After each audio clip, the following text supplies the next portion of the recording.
room, I'm going to create the content for what you guys would find of interest.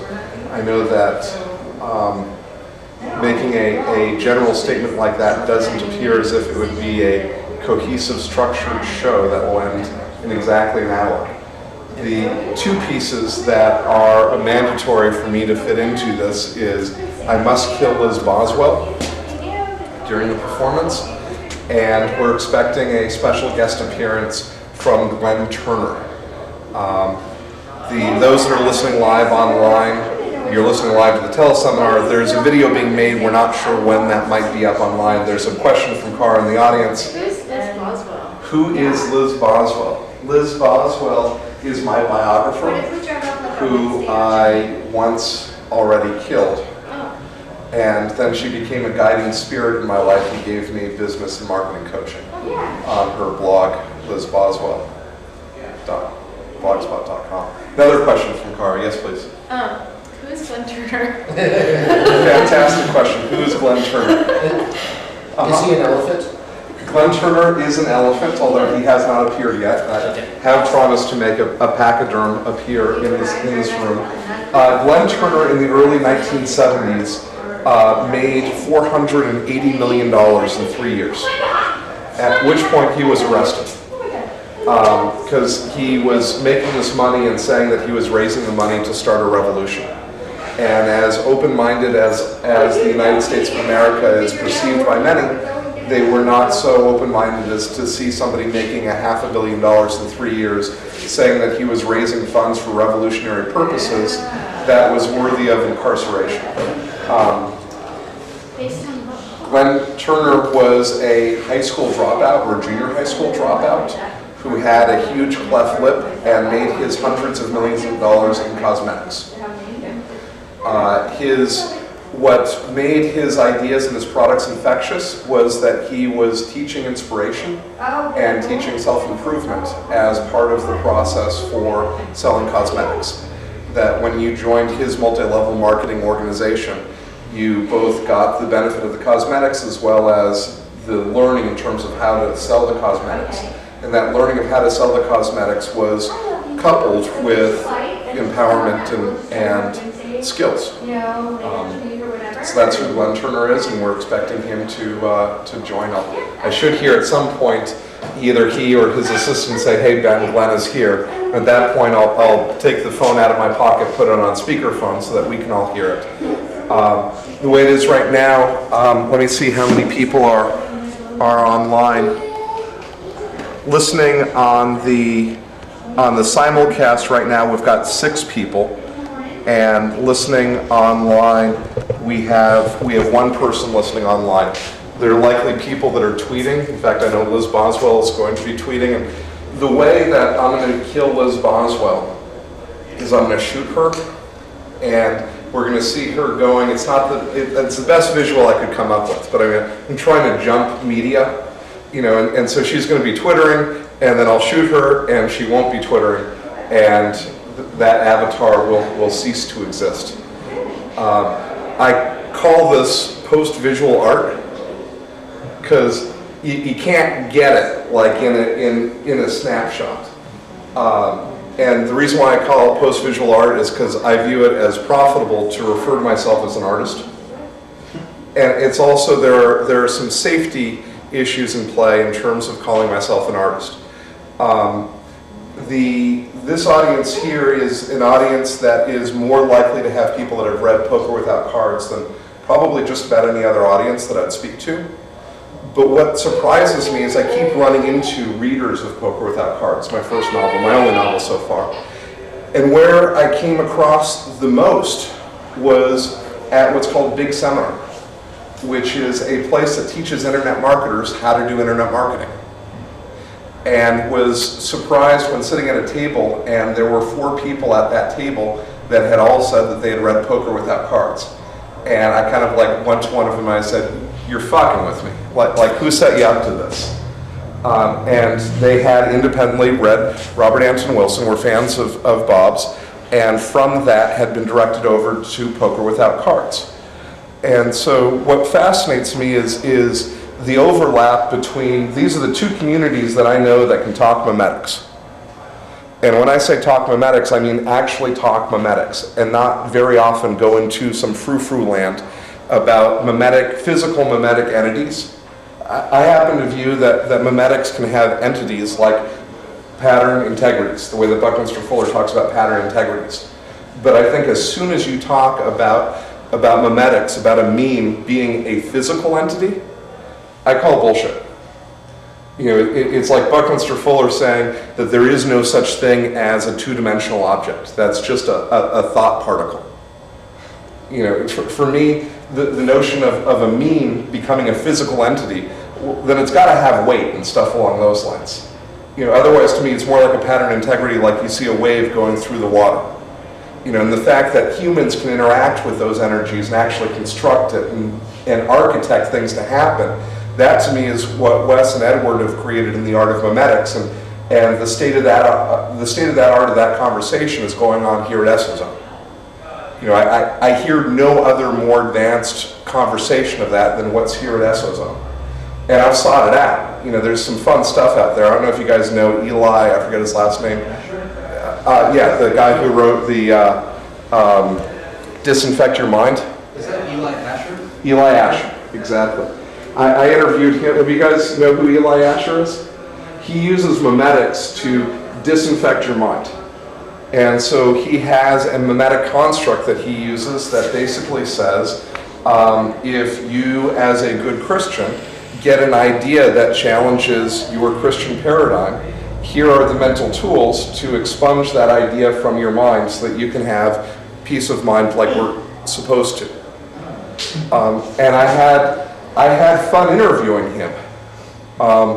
And part of what I know will make me more effective is when perhaps I have less fun interviewing him. Because part of my version of fun in those instances is to, and pardon my language guys, but this is one of my fringe shows, not for you guys here, but for those listening on the telecast, because I'm going to probably drop an F-bomb, and that can be discomforting for some people. But I really enjoyed with Eli Asher ripping him a new asshole and basically explaining how his construct of memetics had huge gaping holes in it. And had other things that appeared to be built on the construct of a Judeo-Christian paradigm that he was unaware of. Part of what I'm grateful here at EsoZone is hearing people talk about systems of implanting ideas and talk about the technology of learning and disseminating ideas and on those types of communication structures. Where I get frustrated is similar to my frustrations with academia. In the sense of, in academia, I was studying media studies, getting a PhD at Rensselaer Polytechnic Institute, and there was a complete lack of regard for two things. One was the ability to generate an audience, and two was a media plan. Now, here's the thing that I know is that you can't be... I owe this person a drink. Is this Chris Titan? I am the mighty behemoth. I have been summoned for by this great wizard. Have I honored my promise to produce that?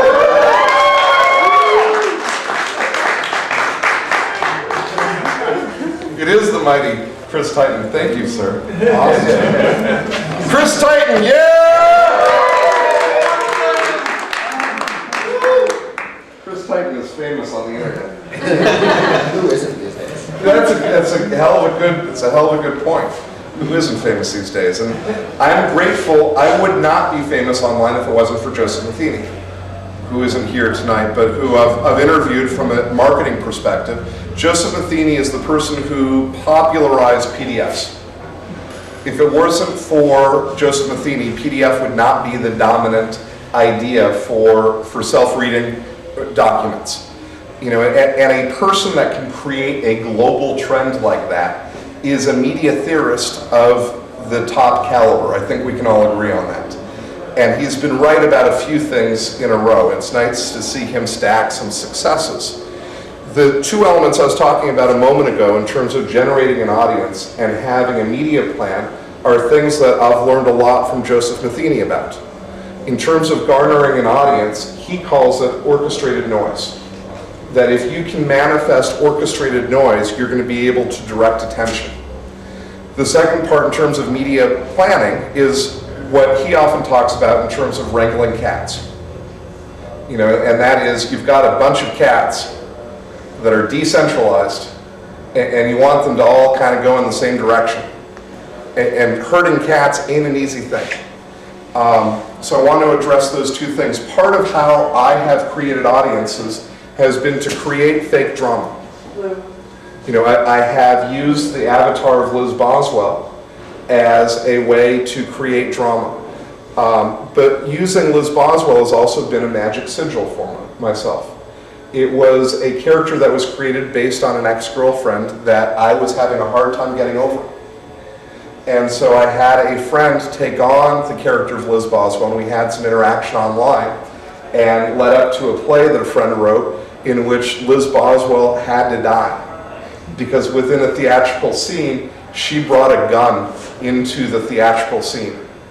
And anybody that studied Chekhov in terms of his imperatives of the theater knows that if you bring a gun on the stage, it must go off. And we figured that since Liz Boswell brought the gun onto the stage, that Liz Boswell must die. And so that for those that are watching the Twitter at home, if you go to twitter.com, if you follow me at twitter.com/BenMack, you'll see Liz Boswell here saying loving things to me and asking not to die, but Liz, you're gonna die today. And again, I mean, the second time can't be that tough, right? So the piece of technology that I want to share with you guys is something I call a legend platform. That it doesn't help with garnering an audience, but it does help in terms of creating a media plan. Not perhaps like by dates and calendars and things along those lines, but it will create a media plan in terms of having an orchestrated message. And it's the tool that I've been using with businesses, both small and large. And I think that I hear that Glenn Turner might be on the line with us. Is that correct? I heard some noise that sounded as if somebody had called in through the guest lines. They weren't muted out, but I imagine that Glenn Turner will speak up when he comes to play. So the single piece of technology that I have to offer in terms of memetics is what I call a legend platform. I'm drawing a rectangle on a piece of paper. It's kind of silly because a piece of paper is a rectangle, but it makes it easier to talk about a microcosm within the macrocosm. I'm going to talk about a piece of paper that's a legend platform that's on this piece of paper. In a legend platform, there's going to be one primary idea that you're trying to bring people back around to. Perfect. For when the folks came up with the video Loose Change, what I recommended to them when they opened up for notes on Guerrilla News Network on GNN.TV, what I said to them is, have one good question that you keep coming back to. Second part was, I suggested that question might be, where did the wings go? Which related to the plane in the Pentagon. Neither of those were ideas that caught on. But from my perspective, if we want to raise a question, there's so much noise out there, that there's benefit in a group of us raising the same question. You know, Bill Hicks thought that he had it pretty good with dinosaurs. You know, he really thought that that could have been a stumper, and it wasn't. So I'm not married to the notion of like, where did the wings go? But I want to bring up the value of orchestrated noise, a term to the best of my knowledge coined by Joseph Matheny, but the idea that a group come out and work in concert to promote the same note at the same time. I want to present that in 1964, when Edward Bernays helped make popular None Dare Call It Treason, that we've seen few finer examples of orchestrated noise. I'm going to use this opportunity to share some of my frustrations with academia and corporate land. And part of it is me doing my own therapy on stage in the sense of I haven't let go of some of my anger around this stuff yet. And so I want to apologize if sometimes I come off as snappy or things along those lines. But it fucking pisses me off. When I was at RPI and I met the person who was teaching persuasion in a PhD program, and I mentioned something about Edward Bernays, and the professor of persuasion said, "Who?" And my mouth dropped, and my thesis tutor, jabs me in the arm and says, "Ben, this is what you can't do." And I'm like, "But he doesn't know who Edward Bernays is." And her response was, "He doesn't need to." And my take is, if you're teaching persuasion, not knowing the name of the most powerful marketer of the 20th century is incumbent upon you. That's my perspective.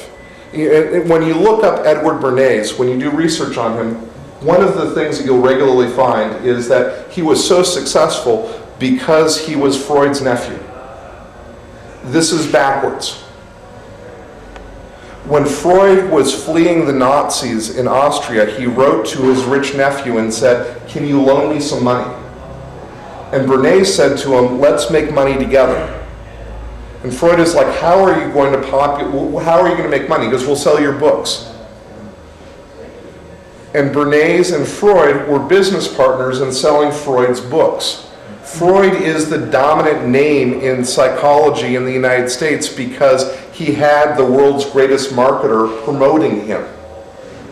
Bernays helped him match the model of the dominant model of reality in the United States. The dominant paradigm, the most common paradigm, was the Christian metaphor of heaven, earth, and hell.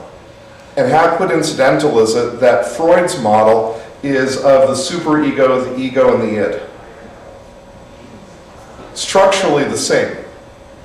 This is part of what I call memetics, is being able to do a structural analysis of an idea, to be able to then also see if you've got things that are matching structurally, the notion about being able to overlay an idea on it becomes a lot easier. In direct response copywriting, we regularly call this swiping. When you see a structure that works, you swipe that structure and make as few changes as possible. So the technology that I said that I wanted to teach was the Legend platform, which may or may not stick on this page. And it's got 4 levels on it.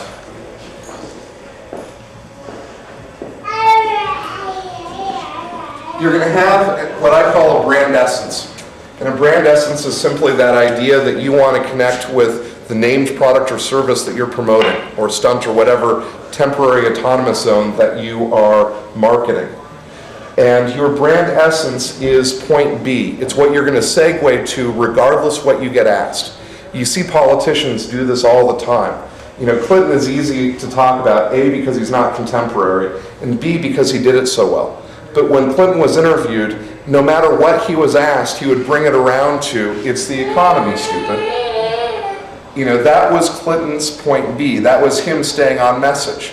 And politicians are very good about staying on message. And so a Legend platform has the notion of what's the singular idea that you're trying to promote.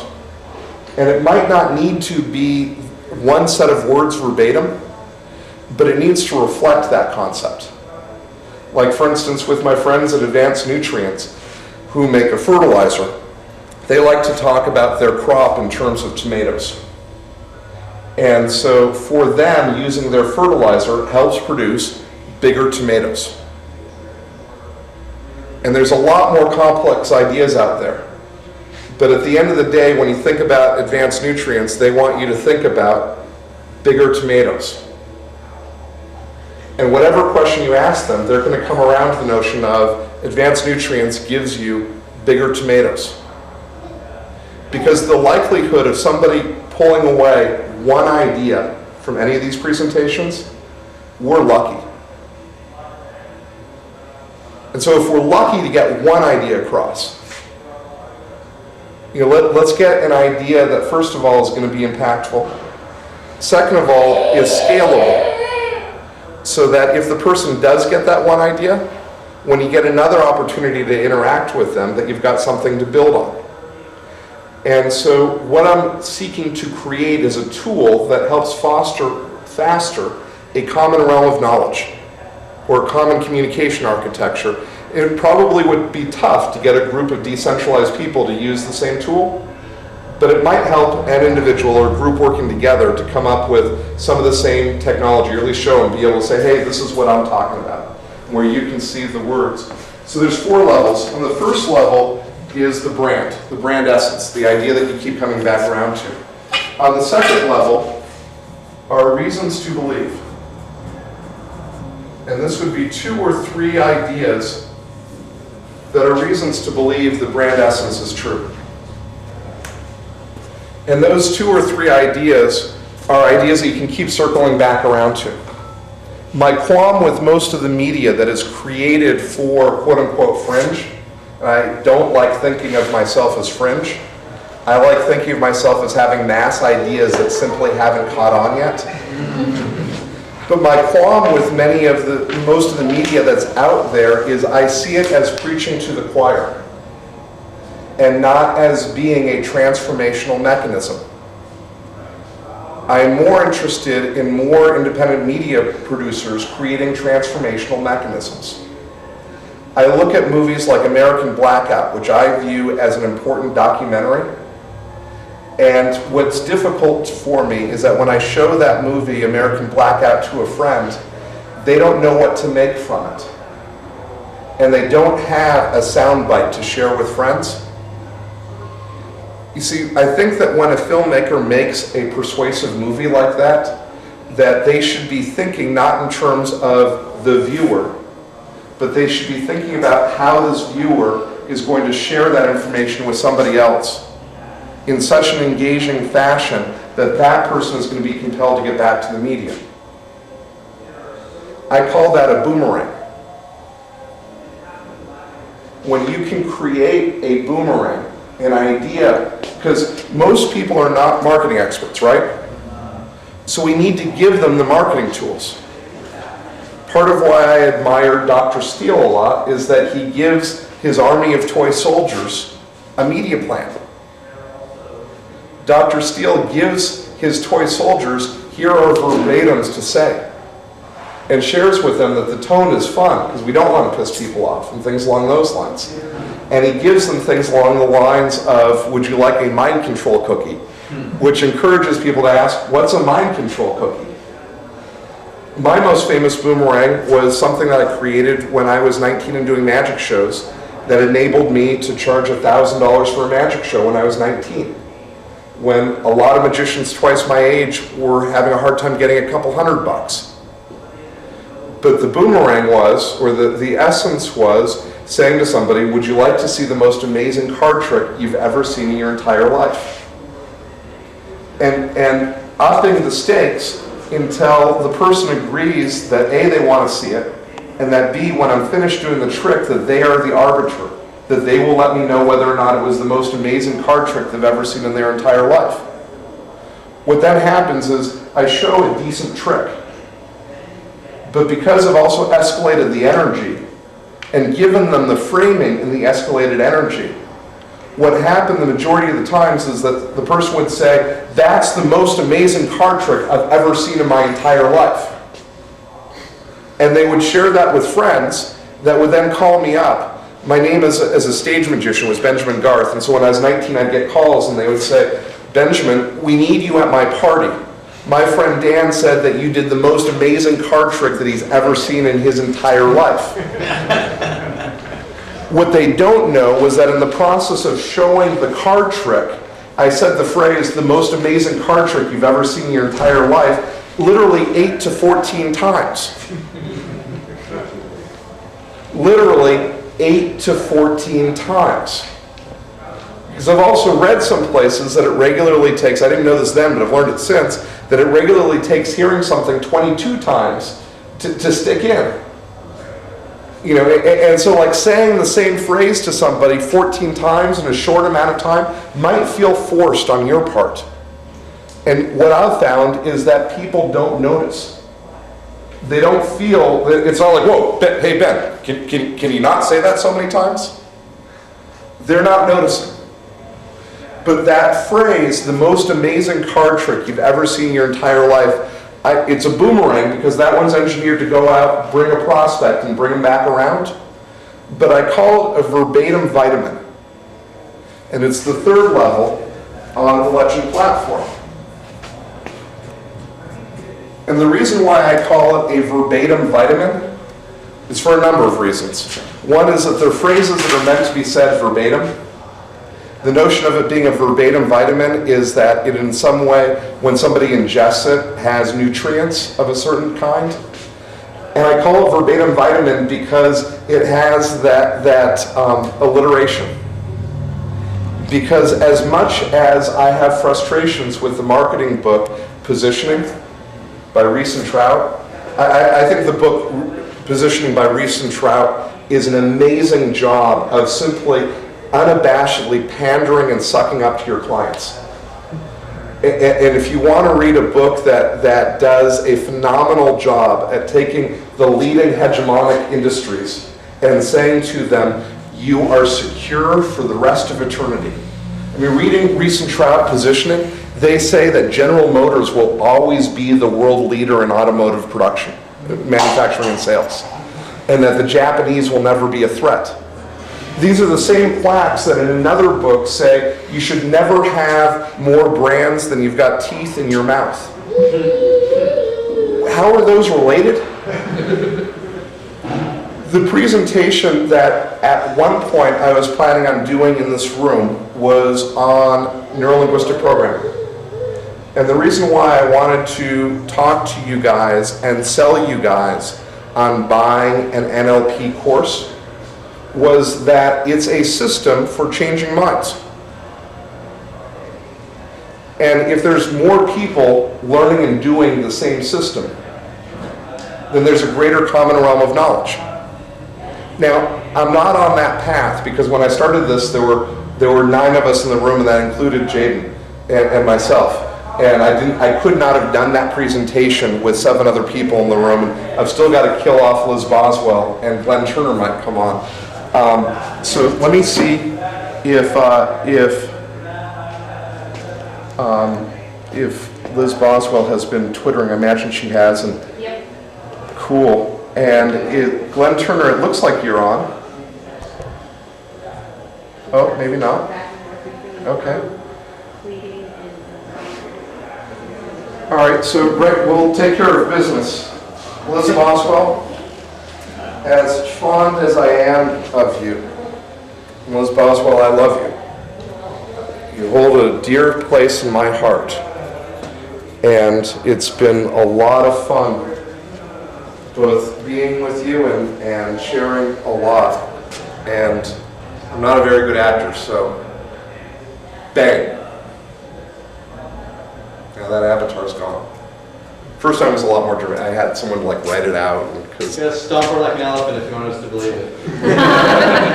You want to? Here, I'll hand the mic to you, and you can kill her, stomp her like an envelope. But I'm not the elephant. You're where is It's not my avatar. It's not your avatar. There's a ring on the table. Yeah. Ah, yes, there we go. Yes, please. Would you shoot her? You want me to shoot her? Yeah. Oh my goodness.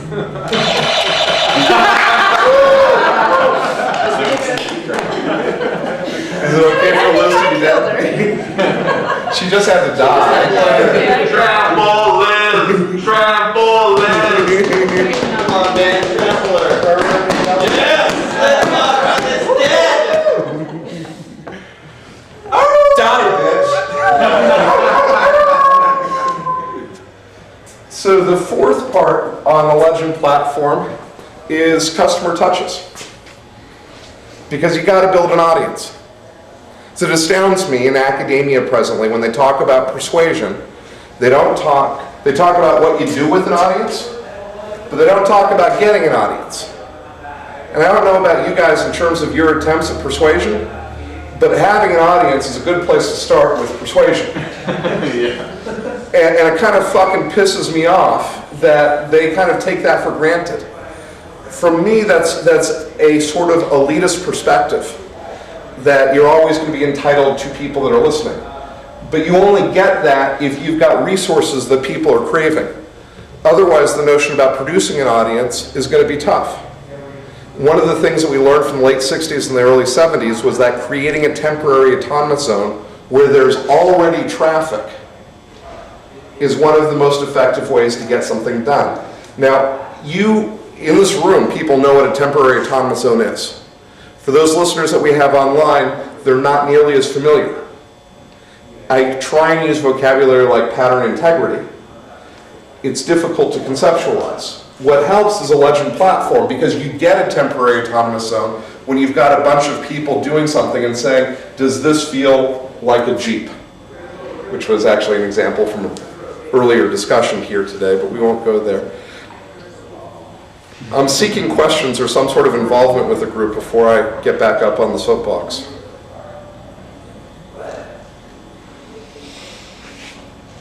Looking for what? Questions? Some way of engagement or involvement before. Cool. So the reason why I wanted to sell NLP... No, we're going to drain the soapbox. Go ahead. The reason why I wanted to sell NLP was twofold. One is to make me money. Two is to teach other people how to make money. I hold that looking at mechanisms and sustainability with our economy, at least here in the United States, it's tough to look at a system being sustainable without considering the monetary implementations of it. When I look at the technologies out there for helping people shift or open their minds, NLP appears to me as one of the most comprehensive, most easily accessible tools that are out there. A difficulty is that when people invest the time and the money to go and take that course and become a licensed NLP practitioner, they don't have the technology to get themselves clients. And so I have taken a course that will be $5,000 that I'm doing with Yoast. And I'm going to be offering it to people for EsoZone for $2,300. I'm not going to go into all of the details presently, but what you are going to get with that is a front-end web page where you can use geo-targeted pay-per-click in order to get clients in your local area. You'll get a book that is pre-written that you can add your name on that will be used as a traffic garnering mechanism. And if someone is interested in this, please email me directly, and I'll give you that information. In the short term, the book that I want to recommend that more people read on their own is this book here, which is called Teach Yourself NLP. And the reason why I like Teach Yourself NLP is it teaches you the technology. And it's the only technology for change I know of that A, has effective patterns, and B, brings up some of the ecological considerations of, if you make this change, how is it going to change the larger ecology? Because few things happen good quickly in a fishbowl. If you've got an aquarium and there's a drastic change that happens suddenly, usually you've got a fish holocaust. What I've learned sort of the hard way is that the conversation around looking at humans from an ecological perspective is shunned in academia. So that if you talk about media ecology, about 80% of the media theorists say, oh, you're one of those crazy folks. And within academia, if you choose to study media ecology, it basically means that you're choosing to be employable at about 50% of the income of other media theorists. You know, it is a form of some sort of oppression. You know, it's not racism because it's not the color of my skin. You know, but it's some sort of intellectual classism. What do you mean by ecology? It's a fantastic question. What do I mean by ecology? when I look at the people in this room as an ecosystem, that sometimes we swim together, other times we swim in different types of clusters. Some of us, we're walking down the street, happened in here. That's perhaps unlikely. But looking at different systems and how they overlap and how we are interconnected is a perspective that is an expensive perspective to have in media. Wes Unruh was in here earlier and was explaining to me how there were many people in the PhD program that agreed with my perspective, but couldn't say as much because it would hurt their academic career. And this is in a nation in which we refer to academia as extraordinarily liberal, and we refer to ourselves as having freedom of thought and freedom of expression and things along those lines. And I found that when I wanted to discuss the syllables Jesus as an ideograph, I was told that Jesus was not an ideograph. An ideograph just basically means a charmed word. I think it's difficult to refute the idea that the sound Jesus is not a charmed set of sounds. To me, that's an untenable position. But I was also told that I was not allowed to have that discussion in class. And the words that came out of my mouth were, I didn't see a cross on the outside of this building. So there is hidden knowledge per se, because there's knowledge that is out there that if you discuss in public, you lose the favor of some of the forces that are out there. When I talk online as the avatar of Howard Campbell, part of it is a reminder of Kurt Vonnegut creating Howard Campbell and saying, be careful what you pretend to be, because you become what you pretend to be. And part of it is that in his relaunching of Mother Night in 1965, when there's a new foreword to Mother Night in 1965, what I suggested when I was at RPI in one of my papers was that Kurt Vonnegut was discussing None Dare Call It Treason, the book that Edward Berndt strategized and got 12 million copies sold in 9 months. 12 million copies of None Dare Call It Treason sold from March of 1964 through December. 12 million copies. I want to put that into perspective for you. When the Da Vinci Code was selling at its height, its first full year, took like a year and a half to gain steam. In its first full year of selling on fire, it sold 8 million copies. So 30 years earlier, a book had sold 50% more, when there were 1/30th or fewer of the book retailers in the United States. And my professor at RPI asked me, how can you be confident that Kurt Vonnegut was even aware of None Dare Call It Treason? And I was like, a young father who seeks to be a writer, there's no way he's not going to be aware of a book that sold 12 million copies. What about the apology, though, that sold 12 million copies and it didn't affect anything? It's one of the biggest messages that just fell flat. That conspiracy that's outlined in that book is in control today. The book, many will say that the book had no impact.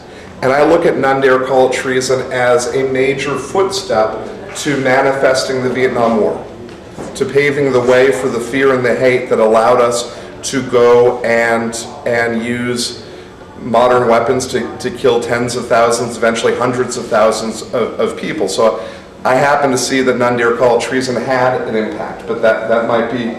That's an ecologic view. It's an ecological there was perspective. one piece of a greater thing that did manifest in anti-communism, I guess is what you're saying. Yes. So anti-communism would be the success of that particular propaganda. I imagine, although I didn't get to ask Kurt Vonnegut, that he was afraid that if he had mentioned None Dare Call It Treason by name, that he couldn't have gotten the book reprinted the way to the audiences that he wanted to. That's speculation. But to me it seems not that far stretched.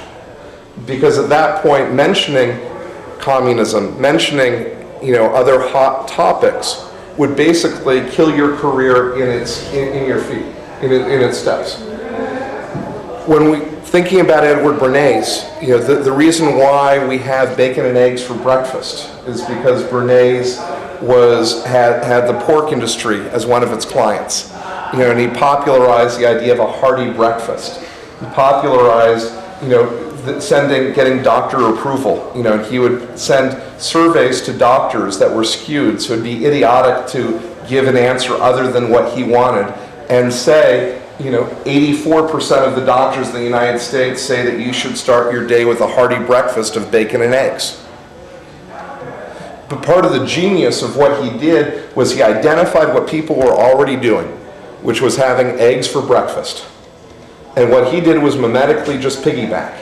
He said, if people are already having eggs for breakfast, then let's talk about bacon and eggs. He just coupled the bacon onto the egg behavior that was already happening. You guys see how that's working? Delicious. It's delicious. It's delicious. Is it true there was no bacon and eggs before? Not nearly as popular as, it was not the meme, it was not the expression. People didn't say, hey, I'm going to have bacon and eggs for breakfast. Eggs and ham is what they said. Eggs and hams. Which was also And pork, but just thinking about that time period, I saw this on Alton Brown's Elite's episode on pork. The physical structure of the meat has changed because we have bred the animal to be more the new white meat. the new white meat, and being able to produce that really thin cut water soaked bacon that you see everywhere. Mm-hmm. So We're changing things in a lot of ways.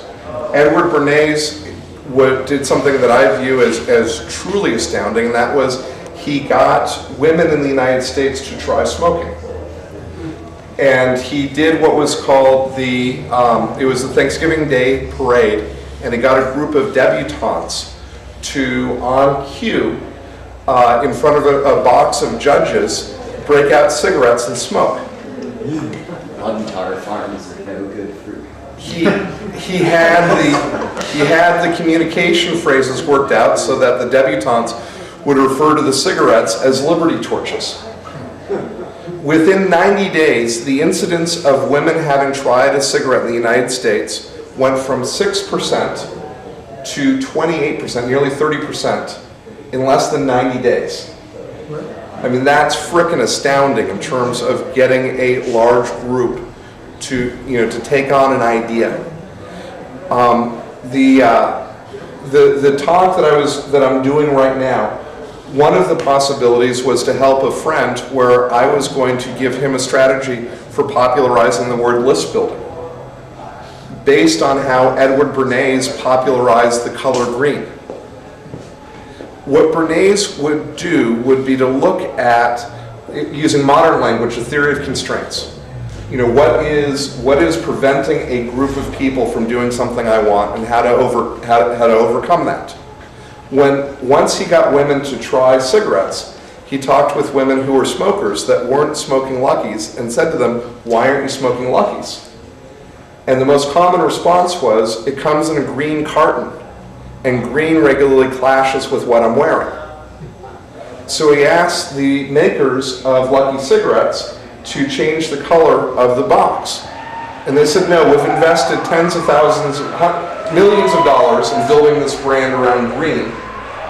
We're not going to change it.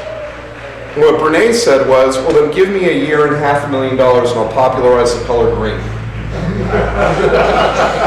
And the president of Lucky Cigarettes said, you've got $350,000 in 9 months. And Bernays said, okay. You always ask for more than you need. Yeah. And 9 months later, the color green was the most popular color. The big part of how he used that $350,000 was to bribe and spiff the independent media. Basically say, if you'll write about how green is the incipient fashion, coming up, you see it all around you, here's some money. He created product placement. He created politicians doing on the movie screen answering questions. What was interesting is that the majority of people that saw that when they first did it thought that it was happening live. because they didn't have the media literacy to understand that these people weren't in front of the president asking him questions, that they filmed a bunch of people asking some questions, got some PR folks to write down what good responses would be, filmed his response to those questions, and then chose the ones that seemed to work the best. You know, he invented that process. His buddy Ivy Lee invented the process of the press release, of having a single piece of paper, you know, so that everyone could be on the same page.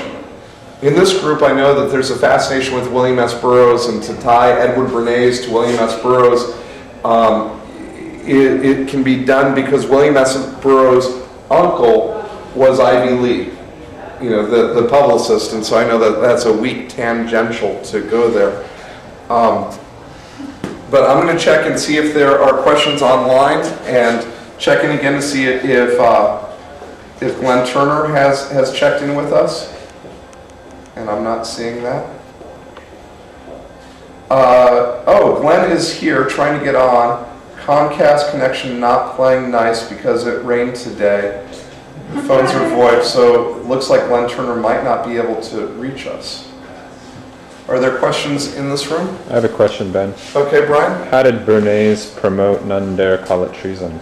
How did Bernays promote None Dare Call It Treason? It's a fantastic question, because it appears as though it came out of the blue. You know, you've got an unknown author, Stormer, who is an academic, who becomes a first-time author, and immediately that book hits #1. You know, and the first print run was something like 15,000 copies, which 15,000 copies for a first-time author is a lot of books. You know, there was a plan for None Dare Call It Treason. When you look at None Dare Call It Treason, the entire book is engineered to get you to take this book and want to buy a dozen of them and give them to your most influential friends. The copy that I had little scissor marks on the back where you can clip out and order copies by the dozen. Exactly. With the coupon there, with the etching as to where to cut it out, and that is what we call direct response, because in direct response, you're giving the person the technology to take the next step. You know, that many times is what I feel is really lacking in some of the strategic discussions that go on even here. Like there's a lot of neat talk, but there's no mechanism necessary. There sometimes aren't mechanisms to go the next step. You know, you guys might be wondering, what my mechanism is here, what next step I'm going to ask of you guys. And it's partially of, if you find value in this, to share it.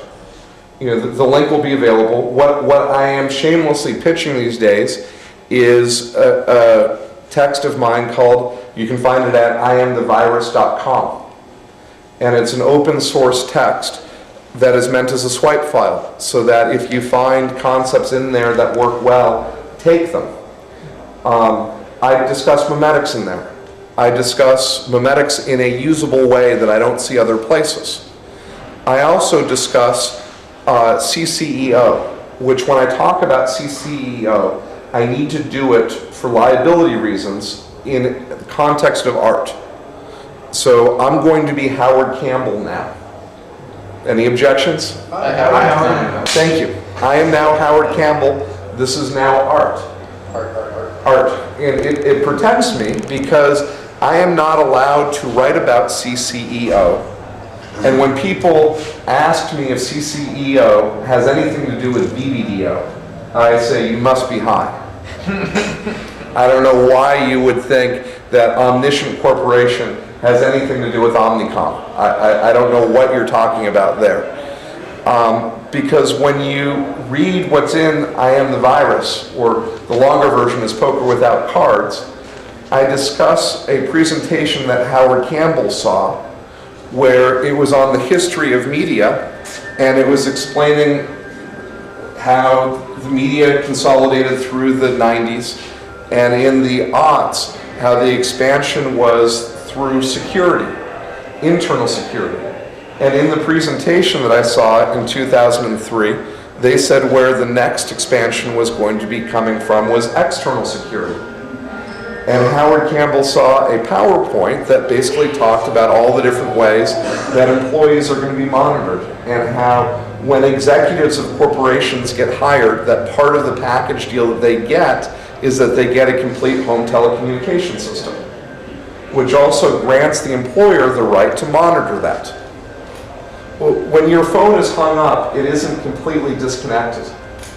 And so you've got now a whole new breed of corporate executives that have allowed for their employer to have ongoing, unmitigated access to their home, surveyed by technology that if you mention the word resume or any other keyword, sends a red flag up for it to be monitored and analyzed. And there are people that will suggest that that line of thinking is paranoid or something along those lines. And that's why I talk about... Don't worry about it if you ain't doing nothing wrong. There we go. Nothing to worry about. If you ain't doing anything wrong. Nothing to worry about. Not doing anything wrong. Not you. So we're going to look and see if there are other questions online. Are there other questions in this room? Questions about poker without cards? Questions about... How real was that doctor? How real was that doctor? Well, because I've explored the reality of Howard Campbell, and it's been realer than I ever wanted it to be. Sometimes I wonder how real was Dr. Fink, right? Frank Fink. And how real was that? Is there an analog in reality to that, or is that part of the creative exploration? The Poker Without Cards is a novelization of experiences that I had. The books Twist and Manufacturing America were drafts that led up to Poker Without Cards. There was not a doctor that was a Dr. Fink. Dr. Fink is kind of an amalgamation of different doctors that I've talked to. The last time I saw a psychiatrist was in spring in Portage, Indiana, because for somebody who at one point was labeled a paranoid schizophrenic, it's decent to have an expert who can then say, I can say what his frame of mind is. It's good to have somebody that's legally qualified to say those kinds of things. So I saw a doctor in Portage figuring it needed a new one. And to me it feels humiliating to go through some of the questions that they go through. And then at the end, he said something, and I said, I'm curious. In Europe, depending on what country you want to look at, the incidence of teenagers on psychopharmaceuticals is between 8 to 20 some odd times here in the United States compared to different countries in Europe. And his response was, we're so much more advanced than that. That was the perfect response. Well, do you think we might just have more street drugs? Because, American kids, we medicate ourselves, We prefer a different kind of drug experience. There's a lot of different drugs here, and I know that many do medicate themselves. And just looking at the psychopharmaceuticals, though, 8 times would be huge, let alone in the 20s. The notion that 8 times the number of teenagers in the United States require psychopharmaceuticals than the lowest country in Europe, I don't say we're so much farther advanced. I go, fucking A, if you want to talk about the drug problem, and part of me views some of this as a safety mechanism. Would you view Poker Without Cards as maybe an infective, magical attack on those doctors who made you feel that? Absolutely it was. It was effective that way. Because one of the things I found most valuable was when Fink was broken in the end, and he had to take the position of the schizophrenic and walk a mile in those shoes. And that was exactly the intention with which I wrote it. What I hear regularly is people saying that they found the ending scary or they found other things, and that's part of why IamTheVirus.com is an open source. You know what? If you find the ending scary, write your own ending. But what I'm trying to do there is present certain ideas around memes and hosting and how viruses spread in some shorthand that I think other people might find value in using in their own ways. But yeah, I'm glad I was Collective tyranny. I've got cards on me. I could do some magic, or we can go and listen to the music and the talk. Awesome. Thank you guys for coming in here.